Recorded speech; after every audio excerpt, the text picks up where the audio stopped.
পাল্টাপাল্টি হামলা, সংঘর্ষে উত্তেজনা ছড়িয়ে পড়েছে পাকিস্তান এবং আফগানিস্তান সীমান্তে। রয়টার্স জানিয়েছে, স্থানীয় সময় শনিবার সেখানকার উত্তর সীমান্তবর্তী পাহাড়ি এলাকাগুলোতে একাধিক হামলা চালানোর দাবি করে আফগান সেনারা।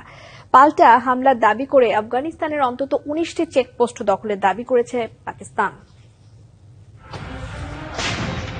বৃহস্পতিবার মধ্যরাতে পাকিস্তানের নিষিদ্ধ রাজনৈতিক গোষ্ঠী তেহরিক-ই-তালিবান নেতাদের আশ্রয়, প্রশ্রয় ও সহায়তার অভিযোগে আফগানিস্তানের রাজধানী কাবুলে বিমান হামলা চালায় পাকিস্তান। গুঞ্জন ওঠে বেশ কয়েকজন শীর্ষ নেতা নিহতের। এ নিয়ে দুই দেশের মধ্যে বৃদ্ধি পায় উত্তেজনা। প্রতিক্রিয়ায় প্রতিশোধ নেয়ার ঘোষণা দেয় তালেবান।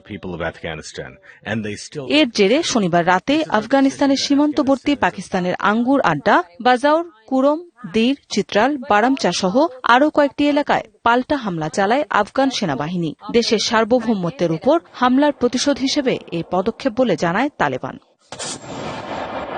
হামলার জবাব দিতে প্রস্তুত ছিল পাকিস্তানও। শনিবার রাতভর সংঘাতে পাকিস্তানের সেনাবাহিনীর আক্রমণের মুখে সীমান্তবর্তী আফগানিস্তানের ডুরান মেলা, তুর্কমানজাই, শহীদান, কুনার, চাগাই সহ বেশ কিছু চেকপোস্ট দখলের দাবি করেছে ইসলামাবাদ। সংঘাতে বেশ কয়েকজন আফগান সেনা হতাহতের দাবিও করেছে পাকিস্তান। তবে এ সম্পর্কে কোনো তথ্য দেয়নি তালেবান সরকার। এদিকে দুপক্ষকে সংযত থাকার আহ্বান জানিয়েছে ইরান, সৌদি আরব ও কাতার সহ বেশ কয়েকটি দেশ। মৌসুমী শান্তা, ডিবিসি নিউজ ডেস্ক।